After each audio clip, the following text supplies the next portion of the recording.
Before sunrise on June 26, 1876, a strange silence settled over the ridges above the Little Bighorn River. The grass moved softly in the wind. Smoke drifted above a vast village in the valley. Horses grazed near the water. Somewhere beyond the bluffs, wounded men whispered for help that might never come. Only hours earlier, more than 600 soldiers of the United States 7th Cavalry had ridden into this country with confidence. Their commander was George Armstrong Custer, one of the most famous officers in America. He had survived the Civil War. He had led charges through cannon smoke. Newspapers had turned him into a symbol of courage, ambition, and victory. But now 5 of his companies had disappeared. No messenger had returned from Custer. No bugle answered from the northern ridge. No one among the surviving soldiers knew exactly where he was, what he had seen, or whether a single man from his command was still alive. Across the river, thousands of Lakota, northern Cheyenne, and a small number of Arapaho people were preparing to leave. They had defended their homes, their children, their horses, and a way of life that was being pressed from every direction. Their warriors had won one of the most complete victories ever achieved against the United States Army on the Great Plains. Yet even they could not know what the victory would bring. The battle would soon be called Custer's Last Stand. Paintings would show one heroic final circle. Films would turn confusion into legend. Politicians would use the dead to demand revenge. For generations, the story would often begin with Custer and end with Custer. But the people who lived beside the river remembered another name. They called it the Battle of the Greasy Grass. And to understand what happened there, we must look beyond the final hill. We must follow old trails across the northern plains. We must listen to the promises written in treaties, the footsteps of miners entering forbidden mountains, the warnings of scouts before dawn, and the quiet decisions made by men who believed the enemy would run. Because the Battle of the Little Bighorn was not simply the story of one commander who made a fatal mistake. It was the collision of 2 worlds. One was expanding with railroads, telegraph wires, military forts, settlers, surveyors, and laws written far away. The other was fighting to remain alive on land where memory, family, hunting, ceremony, and freedom were bound together. On that June afternoon, the expanding world expected the older one to scatter. Instead, it turned and fought. What followed lasted only a few hours. But the forces that created those hours had been gathering for decades. Long before Custer rode toward the river, the northern plains were already a place of movement. The land was not empty. It was crossed by paths known to generations of native people. Rivers carried names, stories, and practical knowledge. Hills marked hunting grounds. Valleys offered shelter. Certain places were sacred. Others were remembered for old battles, winter camps, births, deaths, and visions. The Lakota were part of the larger Sioux world. Over time, different Lakota bands moved westward onto the plains, where the horse transformed life. Horses increased mobility. They made it possible to follow buffalo herds across enormous distances. They changed warfare, trade, hunting, travel, wealth, and status. The buffalo stood at the center of life. It provided meat, hides, tools, shelter, clothing, and countless other necessities. But it was more than a resource. The buffalo was connected to ceremony, identity, gratitude, and responsibility. A herd moving across the plains could appear like a dark river beneath the sky, thousands of animals flowing over the horizon. The Cheyenne also lived a life shaped by movement, horses, family, and the buffalo.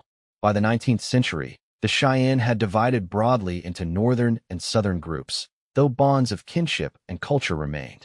The northern Cheyenne moved through lands that included parts of present-day Montana and Wyoming. Their history included alliances, rivalries, loss, adaptation, and resistance. The Arapaho, too, were part of the complex human geography of the plains. Nations traded with one another, intermarried, made peace, competed, and fought. The simple maps later drawn in schoolbooks, with neat borders and fixed colors, could never fully capture this world. Nor could the word tribe explain the many bands, families, societies, leaders, and personal relationships that shaped decisions. Leadership did not always work as it did in the United States Army. A man might be respected for wisdom, generosity, spiritual power, diplomacy, or courage. Another might lead in war but hold little authority in ordinary camp life. People followed leaders because they trusted them, not merely because rank demanded obedience. Among the best-known Lakota figures in 1876 was Sitting Bull, a Hunkpapa Lakota leader whose influence came from courage, generosity, political judgment, and spiritual authority. He was not a military commander directing every warrior in the village. No single person commanded the combined Lakota and Cheyenne force in the way Custer commanded soldiers. But Sitting Bull was a powerful symbol of resistance to government pressure. Crazy Horse, an Oglala Lakota war leader, was already known for skill, daring, and an unusual personal reserve. Later stories would transform him into an almost mythical figure, but in 1876, he was a living man with relatives, responsibilities, and enemies. His reputation mattered because warriors believed he could remain calm inside confusion. Gall, a Hunkpapa leader, was also important. So were Crow King, Lame White Man, Two Moon, White Bull, Rain in the Face, Low Dog, Wooden Leg, and many others whose memories would later help historians understand the battle. Yet none of them woke on June 25th expecting to become characters in an American legend. They woke in a village. Children played. Women worked. Men cared for horses, visited relatives, prepared food, repaired equipment, and discussed rumors. The settlement beside the Little Bighorn was enormous by plain standards, perhaps containing thousands of people and many thousands of horses. Lodges stretched along the river in groups arranged by band and kinship. Smoke rose from cooking fires. Dogs moved between families. Voices carried through the cottonwoods. This was not a military base. It was a community, and that fact shaped everything that followed. The people gathered there had reasons to fear the army. Many had lived through years of broken agreements and violent encounters. Some had lost relatives in attacks on camps. Some remembered soldiers burning lodges and food. Some knew that government officials wanted them confined to agencies where movement could be controlled and rations could be withheld. Others had visited agencies and then left again. The boundary between reservation and free-roaming life was not always simple. Families moved for hunting, ceremony, trade, and kinship. Government officials often described people away from agencies as hostile, even when those people believed they were living under rights promised by treaty. The road to the Little Bighorn passed through those treaties. In 1851, representatives of the United States and several Plains nations met near Fort Laramie. The agreement attempted to define territories, protect travel routes, reduce conflict, and create a framework for peace. But the movement of settlers and migrants continued to increase. Wagon roads crossed hunting grounds. New forts appeared. Buffalo herds were disturbed. Disease and trade altered communities. Promises made on paper were difficult to enforce across vast lands. They were also interpreted differently by the people signing them. American officials often believed selected leaders could surrender land or bind entire nations. Native leaders did not always understand authority in those terms, and translations could never carry every legal meaning. By the 1860s, pressure intensified. Gold discoveries drew more travelers across native lands. One of the most disputed routes was the Bozeman Trail, which cut through important hunting territory toward the gold fields of Montana. The United States built forts to protect the route. Lakota, Cheyenne, and Arapaho warriors resisted. The conflict became known as Red Cloud's War, named for the Oglala leader Red Cloud. In December 1866, warriors destroyed a force led by Captain William Fetterman near Fort Phil Kearny. The defeat shocked the United States. Continued resistance made the trail expensive and dangerous to defend. The result was the Fort Laramie Treaty of 1868. Under that agreement, the United States recognized the Great Sioux Reservation, including the Black Hills, for the use of the Lakota. It also acknowledged a large area west of the reservation as unceded Indian territory, where certain hunting rights continued. The government agreed to abandon forts along the Bozeman Trail. For a brief moment, it seemed armed resistance had forced the United States to retreat, but the treaty contained the seeds of future conflict. American officials expected Native people to become farmers, settle near agencies, accept government schools, and depend increasingly on federal supplies. Many Lakota saw the agreement as protection for land and hunting, not as surrender of independence. Some leaders signed, others did not. Some bands visited agencies. Others continued to live and hunt beyond them. Then came the Black Hills. To the Lakota, the Black Hills were sacred, a place tied to origin, ceremony, and identity. Rising dark above the plains, covered in pine and cut by streams, the hills formed an island of forest in a sea of grass. To many Americans, however, the hills became valuable for another reason. In 1874, an expedition led by Custer entered the Black Hills. Officially, the soldiers were exploring and searching for a site for a fort. Miners and journalists accompanied them. Reports of gold quickly spread. The news moved faster than any promise in the treaty.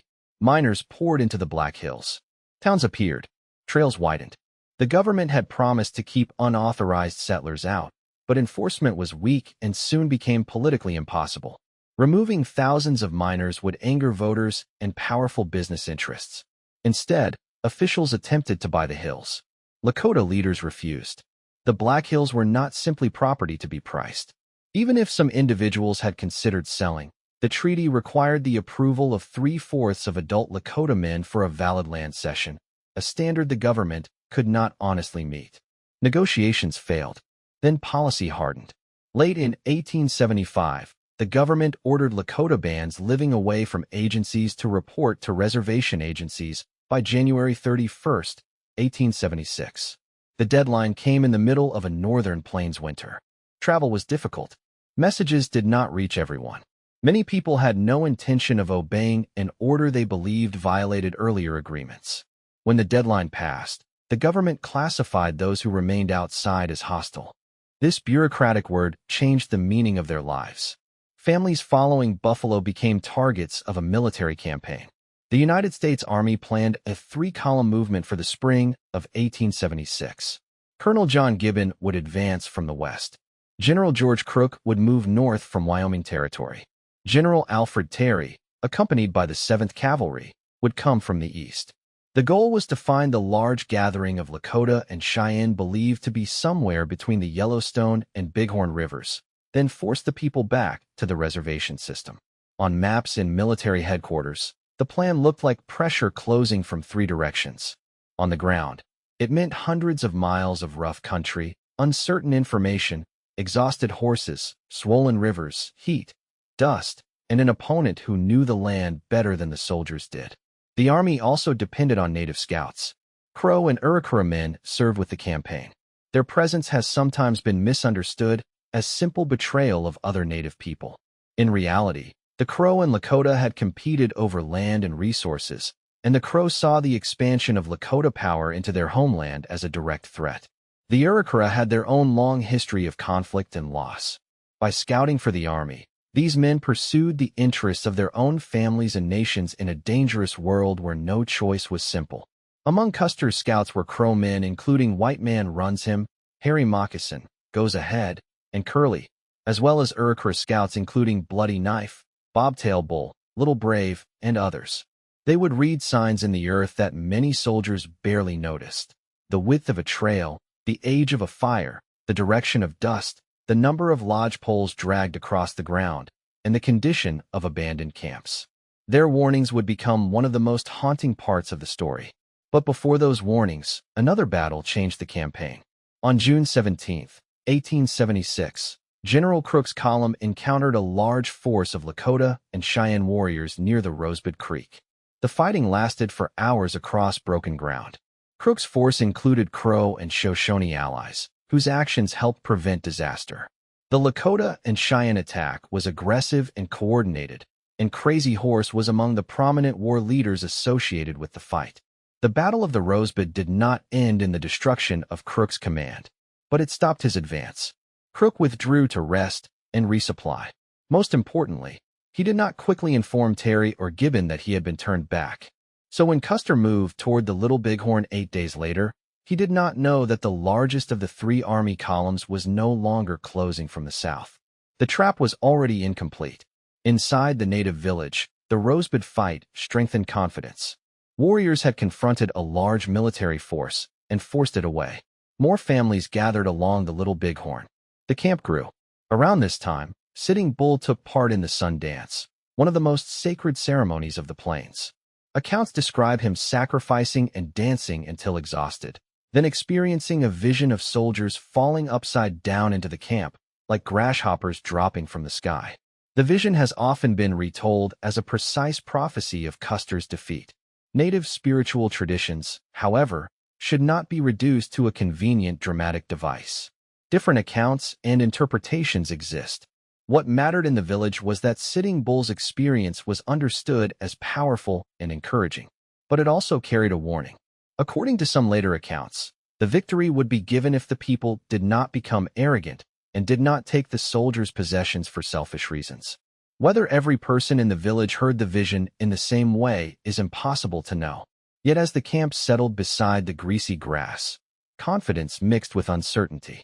Rumors of soldiers moved through the lodges. Some believed the army was nearby. Others did not think it would dare attack such a large gathering. Low Dog, an Oglala warrior, later remembered that he did not believe anyone would attack them when they were so strong. That assumption was understandable. It was also about to be tested.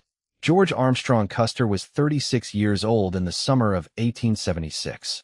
He had been born in Ohio and raised partly in Michigan. At the United States Military Academy at West Point, he had graduated at the bottom of his class in 1861. The nation was entering civil war, and the Army urgently needed officers. Custer discovered that war rewarded qualities the classroom did not. He was bold, energetic, theatrical, and willing to take risks. He wore distinctive clothing. He cultivated an image. His long blonde hair, red scarf, and dramatic battlefield presence made him easy to recognize. During the Civil War, he rose with extraordinary speed, becoming a brigadier general of volunteers at only 23. He led cavalry in major campaigns, including Gettysburg and the pursuit of Robert E. Lee's army toward Appomattox. His admirers saw fearless instinct. His critics saw recklessness and hunger for attention. Both views contained truth. Custer could inspire men through personal courage. He could also drive them hard, punish harshly, and gamble with lives. After the Civil War, his temporary volunteer rank disappeared. He returned to the permanent rank of lieutenant colonel and joined the newly formed 7th Cavalry. In 1867, during a campaign in Kansas, Custer left his command without proper permission to visit his wife, Elizabeth. He was court-martialed, convicted on several charges, and suspended from rank and pay for a year. Yet the Army needed experienced officers. He returned to command in 1868. That November, Custer led an attack on a Cheyenne village along the Washita River in Indian Territory. The camp belonged to Black Kettle, a Southern Cheyenne leader who had repeatedly sought peace. Soldiers attacked at dawn. Black Kettle and his wife were killed, along with other men, women, and children. The exact number and identity of the dead remained debated, but the attack became celebrated in much of the American press as a victory. For many Cheyenne, it was remembered as another assault on a village. Custer left the Washita with greater fame. The Northern Cheyenne would remember his name. By 1876, Custer's public reputation was complicated. He was famous, but he had recently angered President Ulysses S. Grant. Custer had testified before Congress about corruption involving Secretary of War William Belknap, and his testimony also touched Grant's brother. Grant initially attempted to keep Custer from the campaign.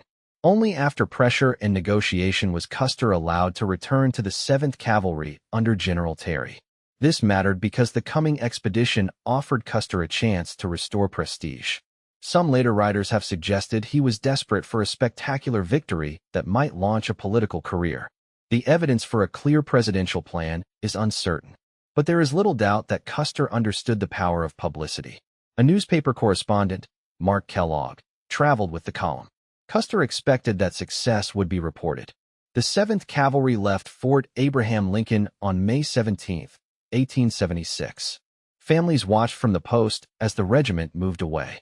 Wives, including Elizabeth Custer, stood beneath the wide Dakota sky.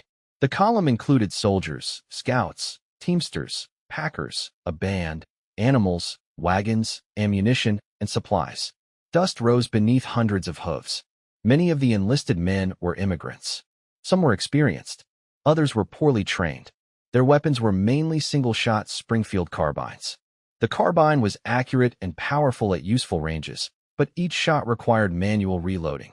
Warriors carried a mixture of weapons: bows, lances, revolvers, older firearms, and in some cases repeating rifles. The Army's advantage lay in discipline, organization, and ammunition supply. The warriors' advantage would lie in numbers, mobility, knowledge of the ground, and the speed with which they could respond once the village understood the threat. For weeks, the 7th Cavalry traveled west through rain, mud, heat, and open country. Horses weakened. Men slept on the ground. Scouts searched for signs. On June 21st, General Terry met with Custer and Colonel Gibbon aboard the steamboat far west near the mouth of the Rosebud River. They discussed the campaign plan. Terry and Gibbon would move toward the Little Bighorn from the north. Custer would take the 7th Cavalry south along the Rosebud, then swing west and north. The intention was to prevent the native village from escaping. Custer was given written orders. They allowed considerable flexibility. Terry expected cooperation, but he did not give Custer a strict order to wait until a specific hour before attacking. This point would later become part of endless arguments over blame. Terry offered Custer additional troops and Gatling guns. Custer declined. The Gatling guns were heavy and could slow movement. Custer believed speed was essential. He also believed the 7th Cavalry could handle whatever force it found. That confidence had history behind it. Large native villages often scattered when soldiers approached. Surprise attacks had succeeded before. Army officers frequently underestimated the number of warriors who could gather in one place and the speed with which they could unite.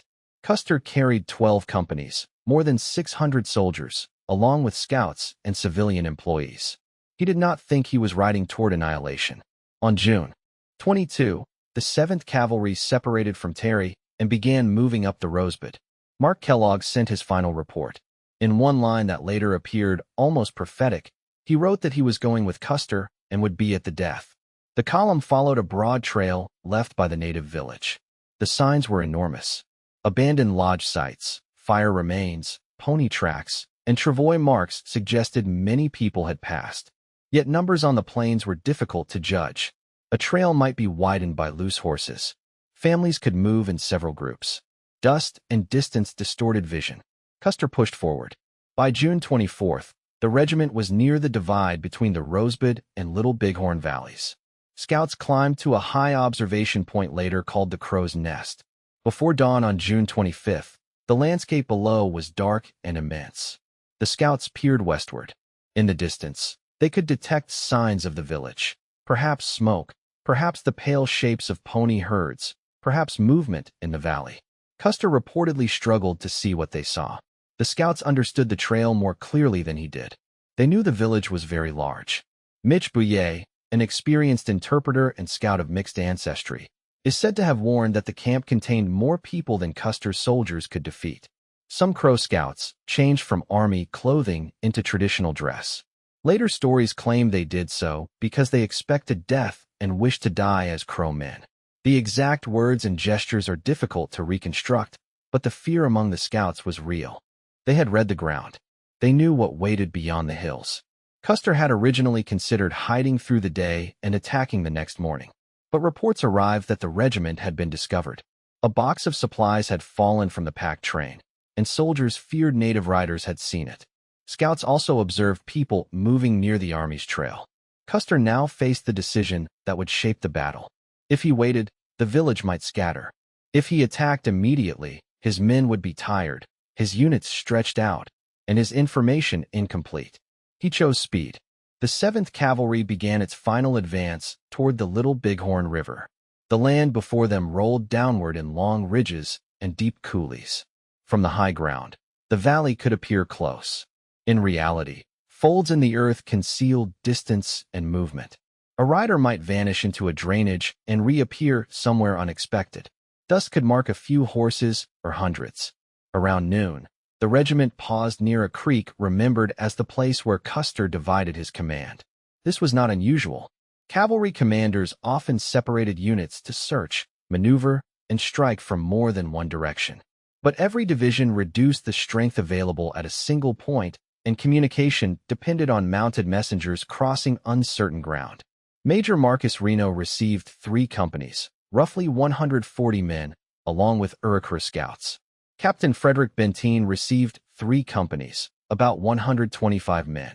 The pack train, guarded by another company and slowed by ammunition mules, remained behind. Custer kept 5 companies, a little more than 200 men. Custer ordered Benteen to ride toward the left, searching the high ground and valleys to the south and west. According to later testimony, he told Benteen to pitch into anything he found. Benteen and Custer had a difficult relationship. Benteen was an experienced officer, intelligent and blunt, and he did not admire Custer. Years earlier, he had anonymously criticized Custer's actions at the Washita in a newspaper letter. Custer knew or suspected his hostility. Yet personal tension alone does not explain the battle. Benteen followed the scouting order, moving over rough ridges where no large body of warriors appeared. The sweep carried his battalion away from the direct route to the village at a moment when every mile mattered. Custer and Reno continued toward the river. Soon a report reached them that the village was beginning to flee. It was probably mistaken or exaggerated. What soldiers saw may have been people and horses moving within the southern end of the camp after the first alarm. But the possibility of escape confirmed Custer's greatest fear. He ordered Reno forward. Reno was to cross the river, charge the village, and bring the people to battle. He was told that he would be supported by the whole command. Then Custer turned north along the bluffs with his 5 companies. At that moment, neither Reno nor Custer could see the full length of the encampment. Reno approached the Little Bighorn from the east. The river twisted through a green valley bordered by cottonwood and willow. In late June, water levels could make crossings difficult but not impossible. The horses entered the river, splashing through the current, and climbed onto the western bank. The Iroquois scouts moved ahead. Some pursued ponies. Others exchanged fire with warriors emerging from the camp. Reno formed his companies and advanced downstream across the valley floor. For a brief time, the southern edge of the village lay exposed. Imagine the sound arriving before the meaning. Hooves striking the earth. Gunshots in the distance. People shouting between lodges. Dogs barking. Horses pulling against ropes. Women calling children. Men reaching for weapons. The attack did not fall upon an army camp prepared in ranks. It struck a village filled with families. At first, confusion moved through the lodges. Some people fled north or west. Women and children crossed the river or climbed toward safer ground. Others began taking down lodges or gathering possessions. Herds of ponies shifted in clouds of dust. Warriors rode toward the southern end. The village was too large for one alarm to reach everyone at once. A man near Reno might already be fighting while a family farther north still tried to understand the noise. Reno's battalion advanced for perhaps half a mile or more, then slowed. The number of warriors before him was increasing rapidly. He could see that he was not charging a small camp. He ordered his men to dismount and form a skirmish line. In cavalry tactics, one man in every group held horses while the others fought on foot. This meant the firing line was smaller than the total number of soldiers. The men spread across the open ground and fired their single-shot carbines. Smoke drifted from the line. Empty brass cases fell into the grass. Soldiers opened the breeches of their carbines, inserted fresh cartridges, closed the actions, raised the weapons, and fired again. Warriors moved across Reno's front, using the contours of the ground and their horses' speed. Some dismounted to fire from cover. Others rode in fast circles or worked toward the flanks. The resistance became stronger with every minute. The village had awakened. Gall later said that members of his family had been killed during the opening attack. Whether every detail of later accounts can be confirmed, the personal shock was real for many defenders. This was no abstract clash over policy. Their relatives were in danger. Crazy Horse was somewhere in the village as the alarm spread. Later witnesses described him preparing calmly before entering the fight. Stories about his exact words differ, and some were recorded years afterward. But multiple traditions remember his composure. Warriors did not wait for one commander to issue a universal order. Men gathered with relatives, friends, and warrior societies. Groups responded from different parts of the camp, then merged as they saw where the danger lay. Reno watched the line of defenders grow. His left flank was threatened. Warriors could move through the brush near the river and around the open field. Reno ordered a withdrawal into timber along the bank. The cottonwoods offered shade, concealment, and a defensive barrier. Soldiers tied or held horses among the trees and brush. Some men fired from the edge. Warriors approached from the open ground and along the river. For a time, the timber position might have been held. But Reno was receiving little information. He could not see Custer. He did not know whether Custer had crossed farther north. He did not know how many warriors were moving around him. His command had already suffered casualties. Then violence struck beside him. Bloody Knife, an Iroquois scout and one of Custer's most trusted scouts, stood near Reno. A bullet hit Bloody Knife in the head. Blood and tissue struck Reno's face. Witnesses later believed the moment affected him deeply. Under extreme pressure, Reno began giving orders that some men found confused. First came instructions to mount, then to dismount, then to mount again. Finally, he ordered the battalion to leave the timber and reach the bluffs across the river. What began as a movement quickly became a collapse. There was no carefully protected withdrawal. Soldiers and scouts burst from the trees. Horses crowded together. Men struggled to hear commands. Warriors saw the retreat and surged after them. The pursuit resembled a buffalo chase, some native witnesses later said. Mounted warriors rode beside and behind the fleeing soldiers. Men were shot, struck, or pulled from saddles. Horses stumbled in the river. The bank on the eastern side rose steeply, forcing exhausted animals upward. Some soldiers remained behind in the timber, either because they had not heard the order, had lost horses, or believed the retreat too dangerous. A few would escape later. Reno reached the bluffs with part of his command. He had entered the valley with around 140 soldiers. Within a short period, dozens were dead, wounded, or missing. The survivors were shaken, scattered, and desperate for water and ammunition. They looked north for Custer. But Custer was no longer close enough to help them directly. After separating from Reno, Custer rode along the eastern bluffs, hidden from much of the village by high ground. His route remains one of the central mysteries of the battle. No soldier from his 5 companies survived to describe his decisions. Everything known about the Custer fight comes from the landscape, archaeological evidence, the location of bodies in cartridge cases, messages sent before the final engagement, and native accounts recorded at different times.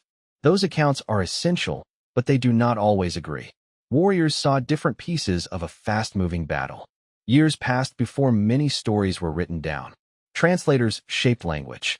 Interviewers sometimes asked leading questions.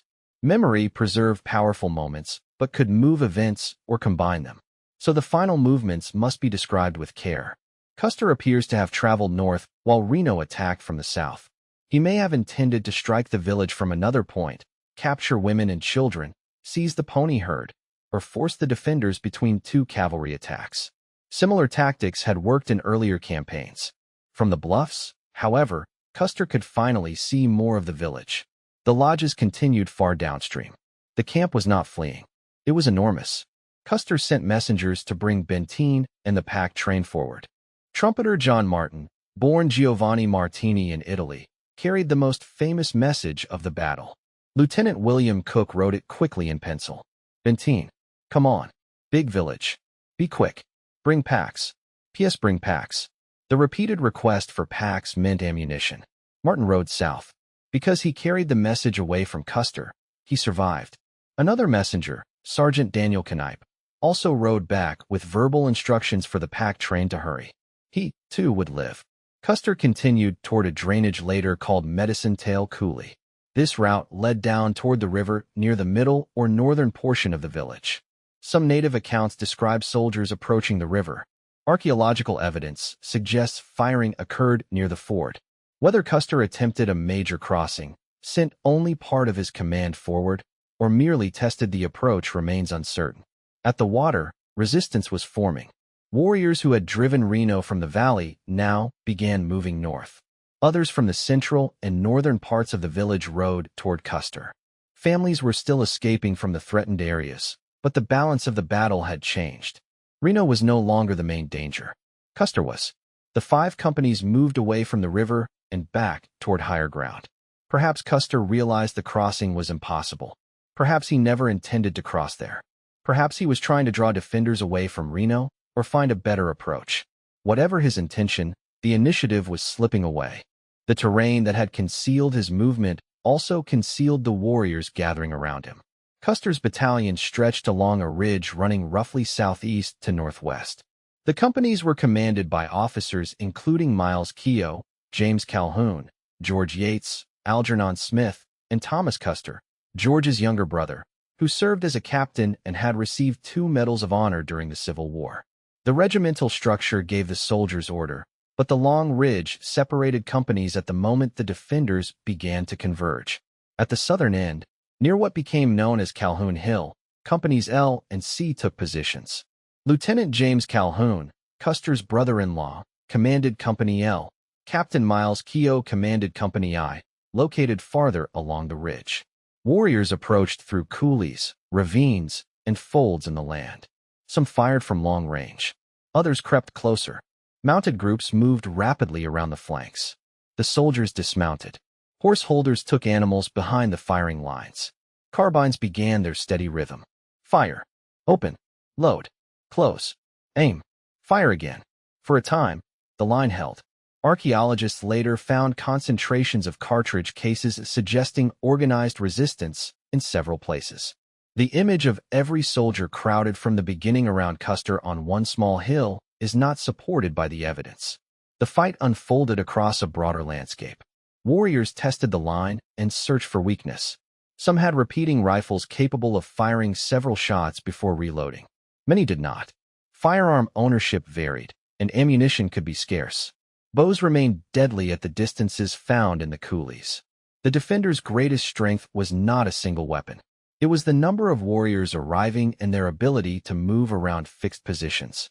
Accounts later associated Crazy Horse with a powerful mounted charge against part of the line. The exact route and timing remain debated. But native testimony consistently describes a moment when warriors gained confidence, pressed closer, and broke the soldiers' formation. One group may have drawn fire from the front, while others moved through ravines. Dust, smoke, noise, and fear narrowed what each person could see. A soldier might fire at a rider, turn to reload, and discover warriors appearing behind him. A warrior might enter the smoke without knowing whether the next shape was a friend, a soldier, or a riderless horse. At Calhoun Hill, the cavalry position began to fail. Company L appears to have fought in an organized line before being overwhelmed. Men fell near their marked positions. Horses broke loose. Survivors moved north toward Keogh's area and the remaining companies. Once one section collapsed, the entire ridge became vulnerable. Keogh's company, I suffered heavily. Keogh himself died near several of his men. His horse, Comanche, was later found badly wounded but alive. The animal would become famous, though the often repeated claim that he was the only living creature found on Custer's battlefield is false. Other horses survived or were taken away. The soldiers continued falling back toward the northwestern end of the ridge. The movement may have been partly controlled at first, then increasingly desperate. Company positions mixed. Officers tried to gather men. Some soldiers may have attempted to reach horses. Others fought on foot. To the west, deep ravines cut toward the river. Company E, sometimes called the Gray Horse Company because of the color of many of its mounts, may have moved toward or into one of these ravines. Later stories described men running downhill in an attempt to escape. No single dramatic moment ended the battalion. The defense broke in pieces. Warriors poured between groups. Firing became close and chaotic. Bows, clubs, lances, revolvers, and rifles were used in a struggle that no longer resembled formal cavalry tactics. The remaining soldiers gathered near the hill later known as Last Stand Hill. Perhaps 40 or more reached the immediate area. Others were scattered in ravines and along the ridge. Custer was there, wearing buckskin and a broad hat, though he had cut his famous long hair before the campaign. His brothers Thomas and Boston were also somewhere in the final field, as was his young nephew Henry Reed. His brother-in-law James Calhoun had already fallen farther south. The name Last Stand suggests a long, deliberate final defense. The reality may have been much faster. Native accounts often describe the final collapse as brief once the line broke. Soldiers fired from the hill and around the bodies of horses. Warriors surrounded the position. Some soldiers attempted to run north or downhill. They were overtaken. Custer died with gunshot wounds. Exactly who killed him is unknown. Several warriors later became associated with claims or traditions about his death, but no account can be proven. There is also no reliable evidence for the endless dramatic speeches and personal duels later invented by artists and filmmakers. The final truth is quieter and more terrible. A command of more than 200 men ceased to exist. Within perhaps an hour of the first serious engagement with Custer's battalion, all 5 companies had been destroyed. The grass on the ridge was trampled. Weapons and equipment lay among the bodies. Riderless horses moved through smoke. Warriors searched the ground, called to one another, aided wounded relatives, and looked back toward the southern bluffs. Because the battle was not over. Reno's survivors had reached high ground, and Benteen was approaching. Captain Benteen had completed his sweep to the south without finding a fleeing village. Turning back toward the main trail, he met Sergeant Knipe and then Trumpeter Martin with Custer's urgent message. He increased his pace, though later critics argued that he did not move quickly enough. As Benteen neared the river, he encountered men from Reno's shattered battalion. Some were wounded. Some had lost hats or weapons. Many were visibly stunned. Reno called for help. Benteen stopped. This decision became one of the central controversies of the battle. Custer's written message ordered Benteen forward. Reno, the senior surviving officer present, required immediate assistance. Benteen could hear firing to the north, but could not see Custer's position. Had he continued at once, could he have saved Custer? The timing and terrain make that unlikely, though the question can never be answered with certainty. By the time Benteen met Reno, Custer's situation may already have been beyond rescue. Moving 3 companies alone toward a large force of warriors might simply have destroyed another battalion. Benteen chose to remain with Reno until the pack train arrived. The pack train came slowly. Mules carrying ammunition and supplies had fallen behind, and soldiers struggled to drive them over the ridges. Captain Thomas McDougall commanded the escort. Every box of cartridges mattered. From the north came the sound of heavy firing. Captain Thomas Weir, a friend and admirer of Custer, became increasingly anxious. He wanted to move toward the guns. When permission was delayed or refused, he led Company D north along the bluffs. Other units followed. They reached a high point now called Weir Point. From there, men saw a vast cloud of dust and smoke over the distant ridge. Through field glasses, some may have seen mounted warriors. They did not understand that Custer's command was already being destroyed or had just been destroyed. Then the warriors turned toward them. Large numbers appeared from the north. Reno and Benteen's scattered companies were exposed on the ridge, with wounded men and pack animals behind them. They withdrew to the defensive position on the bluffs. Warriors followed. By evening on June 25th, the surviving portion of the 7th Cavalry had formed a perimeter on high ground east of the river. Reno remained the ranking officer, but Benteen played a major role in organizing the defense. Soldiers dug shallow rifle pits with knives, cups, plates, and whatever tools they could find. The earth was dry and hard. The wounded lay in low places near the center. Medical supplies were limited. Assistant Surgeon Henry Porter moved among them. Men tore cloth for bandages. Others brought ammunition from the packs. The greatest suffering came from thirst. The river could be seen below, but warriors controlled the approaches. June heat settled over the bluffs. Wounded men begged for water. Sharpshooters fired from ridges and brush. Bullets struck the ground and passed over the perimeter. Soldiers kept their heads low. The native warriors faced their own exhaustion and grief. Dozens had been killed or wounded. Families mourned even while the firing continued. The victory over Custer did not erase danger. More soldiers might be approaching. The village still had to protect children, elders, lodges, and enormous horse herds. Some warriors focused on Reno and Benteen. Others returned to the village or to the Custer field. There, the dead soldiers were stripped of clothing, weapons, ammunition, and equipment. To 19th-century American observers, the mutilation of bodies became one of the most shocking elements of the aftermath. But the meaning of these acts varied. Some reflected spiritual beliefs about enemies in the afterlife. Some expressed vengeance for relatives killed in earlier attacks. Some were part of counting coup and proving courage. Others may have been performed by grieving people whose families had just been attacked. The bodies of some soldiers were less disturbed than others. Custer's body was stripped, but not extensively mutilated compared with many nearby. Why remains uncertain. The battlefield contained many individual stories that later disappeared beneath the larger legend. A soldier named Peter Thompson claimed that he and another man became separated while carrying messages and survived outside the main perimeter. His story was doubted by some comrades, but later received recognition. Several soldiers trapped in the timber after Reno's retreat waited until darkness or opportunity allowed them to reach the bluffs. A group of men volunteered to bring water from the river. They descended under fire with canteens and containers, using brush and terrain for cover. Their courage saved lives. Years later, some received the Medal of Honor. The 7th Cavalry at the Little Bighorn was not one of the black cavalry regiments later known as Buffalo Soldiers, though that mistaken image sometimes appears in popular memory. Its enlisted ranks were largely white immigrants and American-born soldiers, while Native Scouts served in separate roles. As darkness came, firing gradually decreased. The surviving soldiers listened across the valley. They could hear drums, singing, cries, and celebration from the village. Some believed the sounds meant Custer had been defeated. Others still hoped he had escaped or taken a position elsewhere. No one knew. The night became cold. Men remained in their shallow pits. The wounded suffered. Officers tried to maintain order. Horses stood or fell within the perimeter. The smell of dust, blood, sweat, and gunpowder hung over the hill.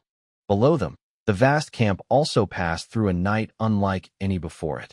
Families searched for missing relatives. Wounded warriors were treated according to the knowledge available. Victory songs rose, but so did mourning. The battle had protected the village.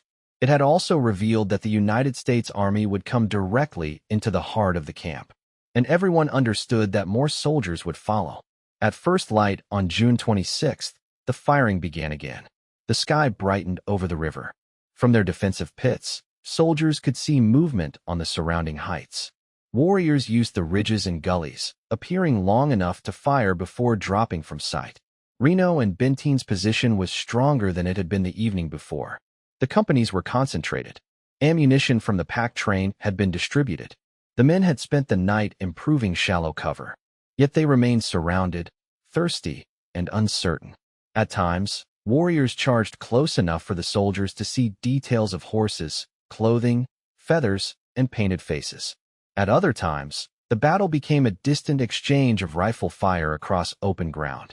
A single bullet could still pass through the perimeter and strike a man who believed himself protected. The wounded continued to wait for water. The volunteers who descended toward the river became known as the water carriers. Under covering fire, men slipped down steep ground and entered a ravine leading to the Little Bighorn. They filled canteens, kettles, and other containers, then climbed back beneath fire. It was slow, dangerous work. Every trip brought only a limited amount. Water had to be shared among wounded soldiers, exhausted defenders, and medical needs. For the men on the hill, time seemed to stretch. For the village, time was running out. Scouts reported another army force approaching from the north. This was the combined column of General Terry and Colonel Gibbon, moving toward the Little Bighorn according to the campaign plan. The Lakota and Cheyenne had won the battle, but remaining in one enormous village made them vulnerable. Ammunition had been spent. People were grieving. Horses and families needed movement and space. During the afternoon, pressure on Reno and Benteen gradually decreased. Warriors began leaving the fight. Lodges came down. Belongings were packed. Travois poles were attached to horses and dogs. The long community prepared to move south. From the bluffs, soldiers could see the village changing shape. The sea of lodges slowly disappeared. Columns of people and animals stretched along the valley. Dust rose above the movement. Warriors remained behind to watch the soldiers while families traveled away. This withdrawal was not panic. The village had achieved its immediate purpose. It had survived the attack. There was no reason to wait for Terry's force and fight another battle on the same ground. By evening, the greasy grass grew quieter. Reno and Benteen still did not know Custer's fate. On June 27th, soldiers appeared in the valley from the north. At first, the men on the bluffs feared another attack. Then they recognized uniforms and the shape of an army column. Terry and Gibbon had arrived. The relief force entered a landscape filled with signs of the departed village. Abandoned objects lay near old lodge circles. Dead horses and traces of battle marked the ground. Terry expected to find Custer somewhere nearby. Instead, scouts and soldiers discovered bodies on the ridges. The dead stretched from the area of Calhoun Hill along Battle Ridge to Last Stand Hill and into ravines. Some lay alone. Others were in clusters. Many had been stripped. The summer heat had already begun to change them. The men who found the field struggled to understand its scale. Every soldier in Custer's immediate battalion was dead. The officers included Custer, his brothers Thomas and Boston, his brother-in-law James Calhoun, and his nephew Henry Reed. Mark Kellogg, the newspaper correspondent who had written that he would be at the death, was also among the fallen. General Terry climbed the field. He had sent Custer on the movement that ended here. Whatever he felt, he faced a practical crisis. The surviving 7th Cavalry had many wounded. The dead could not be properly buried with the tools and time available. The village might still be close. On June 28th, soldiers performed hurried burials. Most bodies were placed in shallow graves near where they had fallen. Soil was thin in places, and digging was difficult. Custer and some officers received somewhat more attention, but even these burials were temporary. The wounded were carried toward the steamboat far west at the mouth of the Little Bighorn. Captain Grant Marsh pushed the vessel down the rivers with extraordinary speed, carrying news east. The message traveled through military posts and telegraph lines. On July 5th, the far west reached Bismarck. On July 6th, newspapers began spreading the story across the nation. The timing gave the defeat an almost unbearable symbolism. The United States was celebrating its centennial, 100 years since the Declaration of Independence. Philadelphia hosted a great exposition displaying industry, invention, wealth, and national progress. Americans were being told that the Republic had survived Civil War and entered a modern age. Then came the news from Montana Territory. Custer was dead. 5 companies had been destroyed. The country's most famous Indian fighter had fallen to people many Americans had been taught were destined to disappear. Early reports were incomplete and often wrong. Numbers grew with every retelling. Rumors claimed thousands of warriors had massacred helpless soldiers. Other stories blamed Reno, Benteen, Terry, the government, defective weapons, or Custer himself. Newspapers competed for dramatic detail. Illustrators who had never seen the battlefield created heroic images.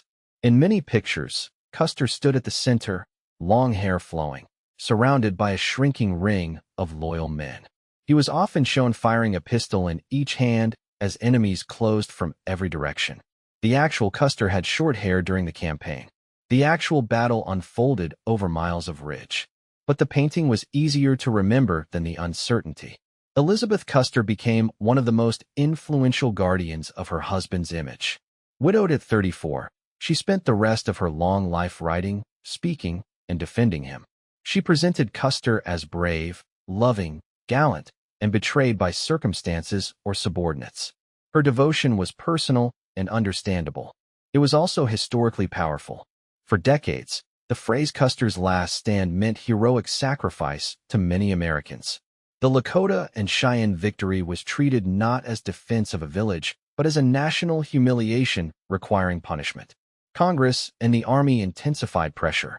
The victory at the Little Bighorn had been complete on the battlefield. Strategically, it brought a storm. More troops entered the region. Military columns pursued Lakota and Cheyenne bands through summer, autumn, and winter. Soldiers destroyed lodges, captured horses, and attacked supplies.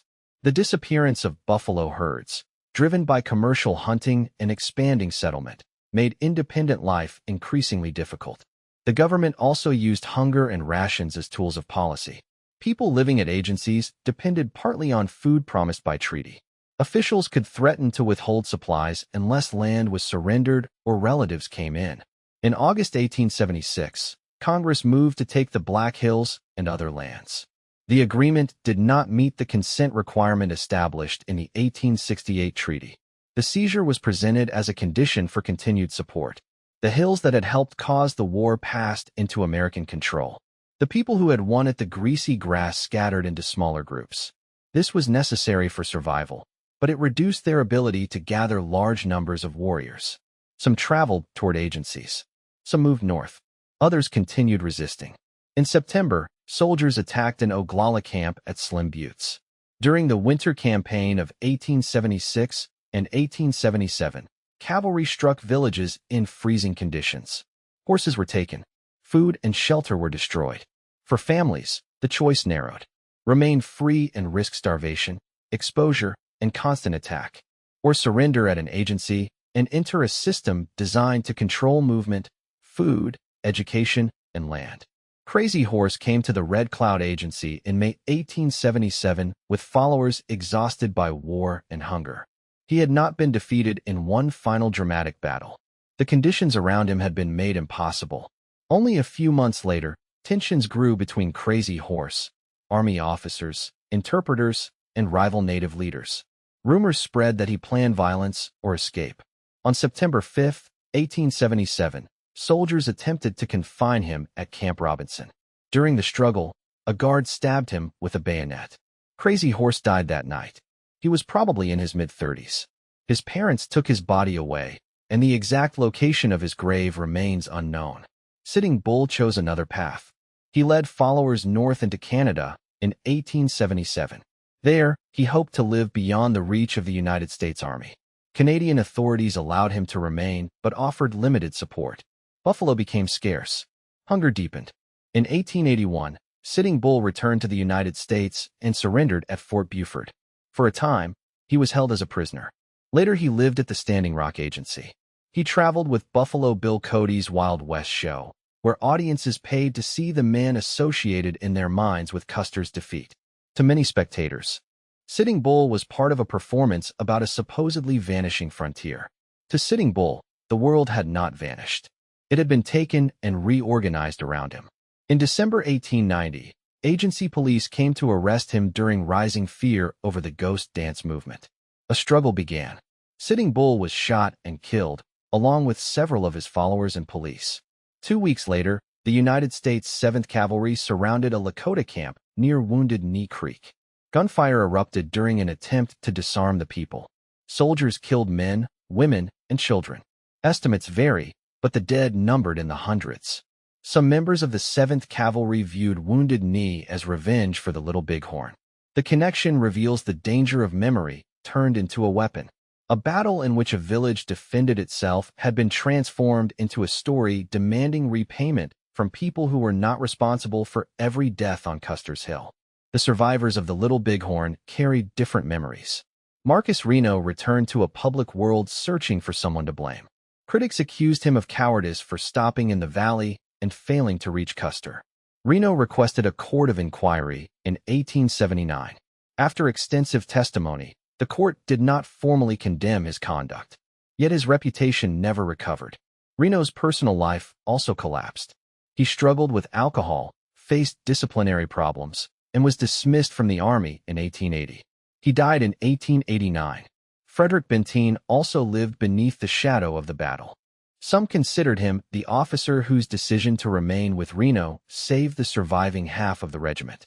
Others accused him of moving too slowly or allowing dislike of Custer to influence him. Benteen insisted that joining Reno was the only reasonable action in the chaos he encountered. The debate continued because Custer could not explain his plan. The dead commander became a space into which others placed their own beliefs. To admirers, he was a courageous officer abandoned by subordinates. To critics, he was reckless, arrogant, and responsible for dividing his force. To many Native families, he was the leader of an attack on their village and part of a larger invasion. To later filmmakers, he became whatever the story required. Hero, fool, martyr, villain, or tragic symbol. The real man resists those simple roles. Custer was brave. He was also ambitious. He understood cavalry movement and had genuine combat experience. He also underestimated the village, attacked without complete reconnaissance, and divided his regiment in the presence of a force larger than he knew. His decisions mattered greatly, but focusing only on his personality can hide the larger truth. Even if Custer had waited for Terry, the United States campaign still aimed to force Lakota and Cheyenne people onto reservations and secure control of contested land. Another battle might have occurred on another day. The conflict did not begin because one officer was impatient. It began because expansion had made Native independence unacceptable to the United States government. The people who defeated Custer were not a single anonymous mass. Their individual accounts preserved the battle from the other side. Red Horse, a Minneconjou Lakota leader, later created a remarkable series of drawings and gave a detailed account. His images did not arrange the battle like a European map. They showed people, horses, clothing, wounds, weapons, and movement. Soldiers and warriors appeared as human figures, each caught in a moment. Wooden Leg, a Northern Cheyenne participant, later described village life and the rush to meet the attack. His memories, recorded decades afterward, offered details of fear, confusion, and courage. Two Moon, another Northern Cheyenne leader, recalled the changing direction of the fight and the pressure against Custer's men.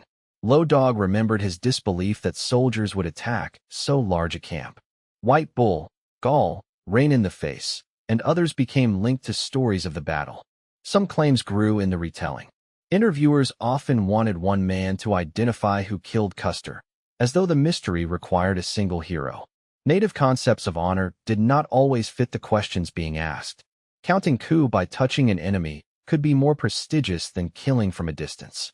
A warrior might remember a horse captured, a relative rescued, or a line broken rather than the identity of one dead officer. The women of the village also acted during the battle, though their experiences were often ignored. Women moved children and elders to safety, caught and saddled horses, carried weapons, treated the wounded, and in some accounts entered the fighting or struck enemies after the lines collapsed. Buffalo Calf Road Woman, a Northern Cheyenne woman, was already celebrated for rescuing her brother at the Battle of the Rosebud. Cheyenne oral history also associates her with fighting at the Little Bighorn. The survival of the village depended on far more than the men who rode toward the soldiers. It depended on thousands of decisions made beneath pressure. Take a child away from the gunfire. Release horses before they are captured. Find a missing relative. Carry water. Protect an old person. Move a lodge. Watch the Northern Trail. These actions do not appear in paintings of Last Stand Hill, but they were part of the victory. The Army's native scouts also deserve to be remembered by name and purpose. Bloody Knife died beside Reno. Bobtail Bull and Little Brave were also killed. Mitch Bouye died with Custer's battalion. Several Crow scouts left Custer before the final engagement after concluding that the command was doomed, though details differ. Curley survived and was mistakenly presented in early newspaper stories as the sole survivor of Custer's command. He was not a soldier in the 5 companies and did not witness every moment of the final stand. Yet journalists hungry for a complete story elevated fragments into certainty. The myth of a sole survivor also gathered around Comanche, Keogh's wounded horse. The animal was cared for and retired from active service. In later ceremonies, Comanche appeared with the 7th Cavalry, a living symbol of the dead. But symbols simplify. Comanche could not tell anyone what happened. The battlefield itself became the closest thing to a final witness. For years, visitors, soldiers, collectors, and researchers walked the ridges. Bones, bullets, cartridge cases, buttons, weapons, and personal items were found or removed. Markers were placed where men were believed to have fallen, though not every marker precisely records the location of a body. In 1879, the site became a national cemetery. In 1881, a memorial was erected on Last Stand Hill above a mass grave containing remains gathered from the battlefield. The landscape was organized around the 7th Cavalry dead. White marble markers spread across the grass. For many years, there were no comparable markers for Lakota and Cheyenne warriors. The imbalance reflected the story the nation chose to tell. The site was called Custer Battlefield National Monument. Visitors climbed the hill, looked at the monument, and heard about the last stand. The village in the valley could become background scenery. Native victory became part of Custer's tragedy rather than a history in its own right. Change came slowly. Native people and their allies pushed for a more complete memorial. In 1991, the site was renamed Little Bighorn Battlefield National Monument. The new name moved attention away from one man and toward the land where many people fought and died. An Indian memorial was dedicated in 2003. Its circular design, inscriptions, and spirit gates acknowledged Lakota, Cheyenne, and Arapaho participants and called for peace through unity. Red granite markers also began to appear at locations associated with fallen Native warriors, standing in contrast to the white markers of the soldiers. These changes did not erase the old monument. Instead, they asked visitors to hold more than one memory at the same time. A soldier could be mourned without turning the attack on the village into a noble mission. A warrior could be honored without pretending the victory prevented later suffering. The land could remember both death and survival. Archaeology also changed understanding of the battle. A major grass fire in 1983 cleared vegetation and created an opportunity for systematic study. Archaeologists used metal detectors and mapping to locate thousands of artifacts.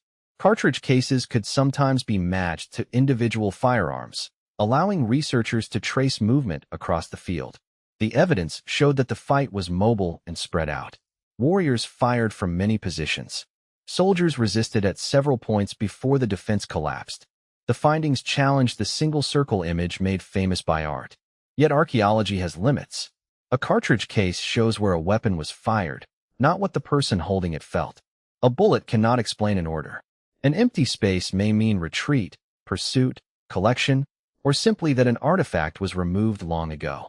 The most responsible history combines physical evidence, military testimony, native oral accounts, geography, and uncertainty.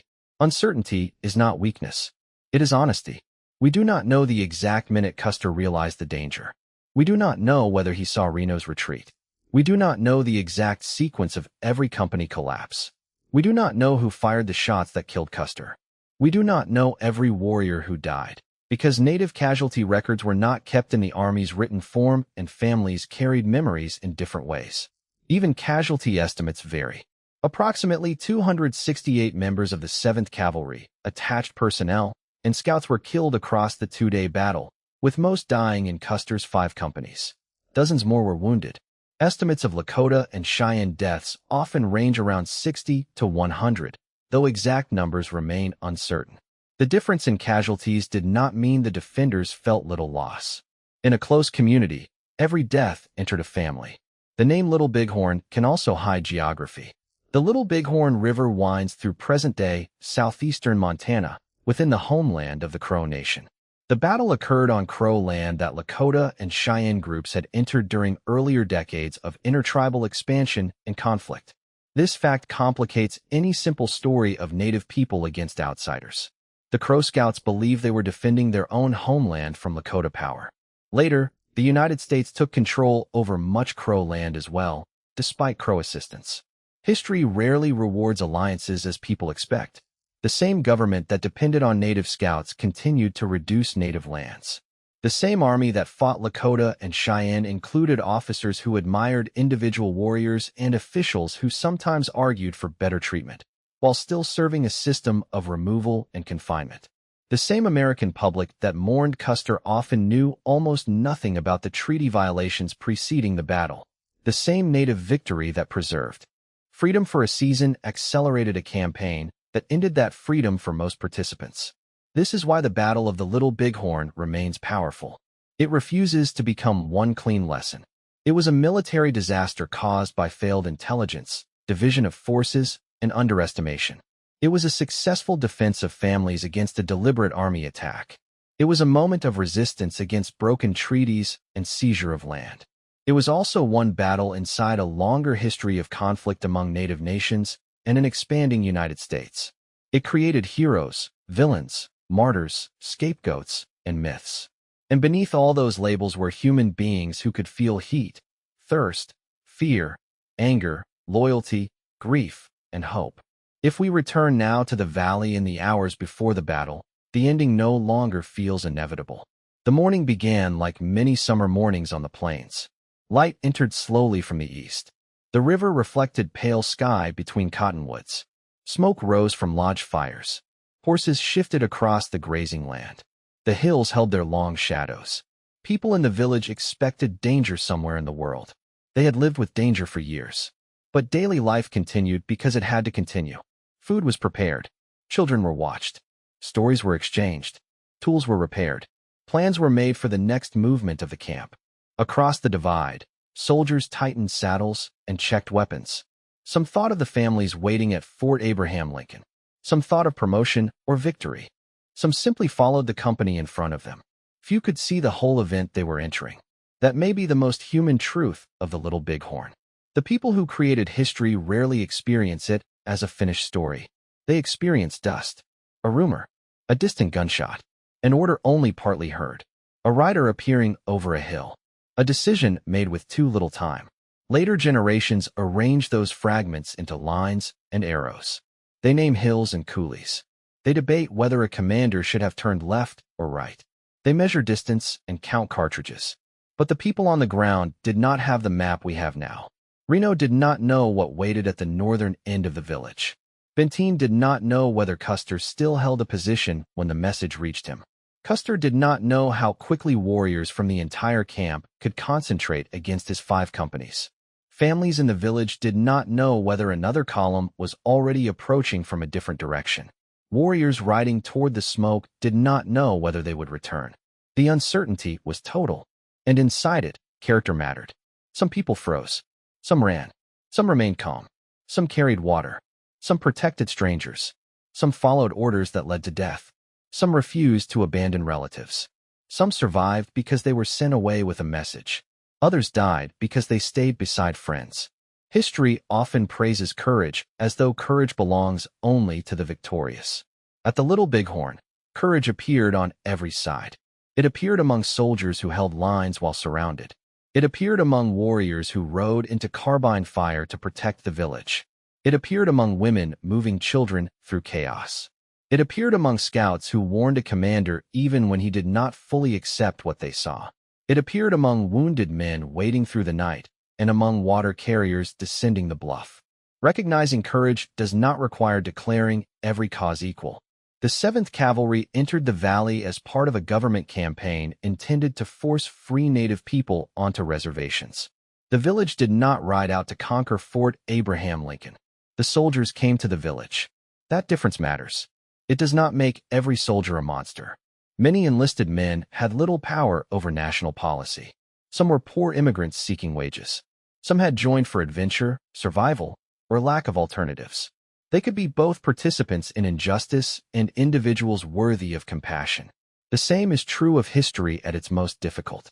Understanding does not erase responsibility. Responsibility does not require losing humanity.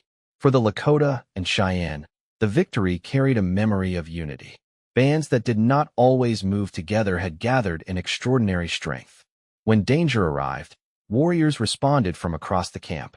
The army expected people to flee in separate directions. Instead, enough defenders concentrated quickly enough to overwhelm each isolated command. Their unity lasted for the battle. Afterward, the practical needs of families required separation. Large horse herds consumed grass. Large camps needed game. Army columns could more easily track a massive trail. The very concentration that made victory possible could not be maintained indefinitely. The United States possessed resources no Plains village could match over time. It could replace soldiers. It could send more ammunition. It could build forts, use railroads, move supplies by steamboat, and keep armies in the field across seasons. It could make laws declaring treaty land available, then use those laws to justify further force. A battlefield victory could not defeat that system alone. This does not make the victory meaningless. For one day, people defended the right to remain with their families on their own terms. For one day, a military campaign built on confidence and pressure failed completely. For one day, the village survived. Children who might have been captured escaped with the moving camp. Elders lived to carry stories. Warriors remembered the moment when the soldiers came and were driven back. Those memories passed through families even when public monuments ignored them. The stories survived boarding schools, reservation hardship, bans on ceremonies, loss of language, and generations of outsiders describing Native nations as remnants of the past. Lakota, Cheyenne, Arapaho, Crow, and Iroquois people did not disappear. Their descendants live, speak, create, teach, serve, remember, disagree, and define their own futures. The battle is not merely an ending from the 19th century. It remains part of living communities. This is why names matter. Custer's last stand places one man at the center and describes the event through his death. The Battle of the Little Bighorn places the event on a map shaped by American naming. The Battle of the Greasy Grass carries another memory, one rooted in the river and the people who camped beside it. No name is neutral. Each directs the eye. When visitors arrive today, they often begin on Last Stand Hill. The stone monument rises above the grass. White markers identify places associated with fallen soldiers. From the hill, the valley opens below, beautiful and quiet. The scale can be deceptive. Distances seem shorter in clear air. Coulees vanish from certain angles. A person standing near the monument may believe the river is only moments away, then discover how the land folds and stretches. Walking south along Battle Ridge, the field changes. Calhoun Hill appears. Ravines open. The logic of the collapse becomes easier to imagine. Companies separated by terrain could not always see one another. Warriors could move unseen until they were close. Farther away lies the Reno Benteen defense site, where the battle continued through the next day. Here, the story is not of complete destruction but endurance. The shallow depressions of rifle pits remind visitors that survival depended on earth scratched by hand. Red markers now stand where some native warriors fell. At the Indian Memorial, words and forms open the history beyond the Cavalry Monument. The design does not ask visitors to forget the soldiers. It asks them to see the people who defended the village. Wind moves through the metal forms. Grass bends around the stones. Birds cross the sky. The battlefield contains no sound of gunfire now. Only imagination returns it. And imagination should move carefully here. The dead do not need invented speeches. The village does not need to be turned into a faceless horde. Custer does not need to be a flawless hero or a mindless fool. Crazy Horse does not need supernatural perfection. Sitting Bull does not need to command a battle he did not direct in the manner of an army general. Reno and Benteen do not need to carry every failure that belonged to a larger plan. The deeper story is already powerful enough. A government broke promises when gold appeared on protected land. A military campaign moved against people who refused confinement. A famous commander found a village much larger than expected. He divided his regiment. The first attack failed. The defenders gathered. 5 companies were surrounded and destroyed. The remaining soldiers survived on a bluff. The village escaped. The nation demanded revenge. The battlefield victory was followed by the loss of land and freedom. Then memory transformed the event again. Each step contains enough tension, consequence, and sorrow without invention. Perhaps that is why the Little Bighorn has never released its hold on the imagination. It offers a mystery because no witness from Custer's battalion returned. It offers tragedy because hundreds died and thousands more suffered in the campaign that followed. It offers reversal because the force expected to dominate was destroyed. It offers myth because the empty space around Custer's final decisions invited generations to fill it. And it offers warning. Confidence is not knowledge. Technology is not certainty. Power can mistake resistance for weakness. A promise that lasts only until land becomes valuable is not truly a promise. A victory can contain the beginning of another disaster. A monument can remember one group while making another invisible. But memory can change. History can widen. The circle of those remembered can grow. As evening returns to the valley, shadows lengthen across the ridges. The river follows the same winding course, though its banks and channels have shifted over time. Cottonwood leaves turn in the breeze. The Wolf Mountains darken in the distance. 150 years is brief beside the age of the land. Grass has risen and fallen over the battlefield through countless seasons. Snow has covered the markers. Summer heat has bleached the hills. Storms have crossed the river from the west. Visitors have come carrying old beliefs and left with new questions. Some arrive searching for Custer. Some come to honor ancestors who fought against him. Some remember scouts whose choices were shaped by rival nations and threatened homelands. Some stand quietly because there is nothing simple to say. The valley holds all of them. It also holds the absence of those whose names were never written down. Not every soldier left a famous letter. Not every warrior gave an interview. Not every woman who saved a child became known beyond her family. Not every person killed was marked with stone. History is always larger than the record that survives. So the final image of the Little Bighorn should not be only the last cluster of soldiers on the hill. Look beyond it. See the river below. See the great village extending along the cottonwoods. See families running as dust rises. See warriors turning toward the first attack. See scouts on the distant height, already understanding the size of the camp. See Reno's line in the valley, then the sudden retreat toward the water. See Custer's companies moving along the ridge, still searching for an opening that is closing around them. See Benteen carrying his battalion back through broken ground. See the ammunition mules climbing slowly. See the wounded waiting through the night. See lodges coming down the next afternoon. See the long village moving south, alive but entering a future of pursuit. Then let the smoke clear. The battle ends. The consequences begin. For the United States, the defeat became a wound to national pride. For the Army, it became a lesson argued over for generations. For Custer's family, it became private grief transformed into public legend. For Lakota and Cheyenne families, it became a memory of defense, courage, loss, and temporary freedom. For the Black Hills, it changed nothing about their sacred meaning, even as control passed into other hands. For the country, it exposed the violence beneath the language of westward progress. The Battle of the Little Bighorn did not stop the expansion of the United States, but it stopped one column on one summer day. And in that brief interruption, the people beside the greasy grass forced history to remember that they were not simply waiting to vanish. They made choices. They defended one another. They fought. They won. Then they carried the cost of that victory into a world closing around them. The wind continues across the ridge. The grass moves over the places where soldiers and warriors fell. The river passes quietly below. And the final lesson rests not in the legend of a last stand, but in the lives that surrounded it. History remembers the hill because Custer died there. But the deeper story belongs to the valley, to the village, and to the people who refused to surrender their world without a fight.